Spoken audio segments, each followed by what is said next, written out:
I think we need to step back and ask ourselves, what do people like about cars? You don't like cars? I mean, they're fine. Sometimes I'm in a place and I need to go to another place, and cars help me do that.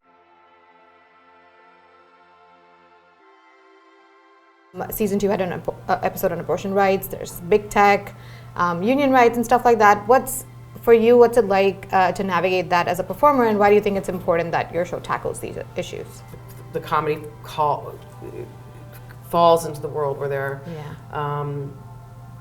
morally questionable in a lot of situations. Yeah. So, but I also think that we just are at a point in 2023 where business is being asked to kind of reflect our personal values, and so it is a current and contemporary show, and that it's tackling those issues in a way that are as complicated as they're being tackled in our American modern workplace. Yeah. Does that make sense? Totally. And as we kind of wake up to, I think as we come out of this pandemic torpor, I think people are more and more kind of tuning into what the show is doing really well, which is talking about real things in real time. Well, can you tell me about the abortion rights episode and why you were excited about that one? It's a brilliant episode because, again, it's not proselytizing. It's not really taking a political stance. It represents a lot of different voices. Yeah. And the comedy comes from how a company juggles that rather than whether or not pain is pro-life or pro-choice. Yeah, Do you totally. know? And it was interesting in the Twitter comments because you had people across.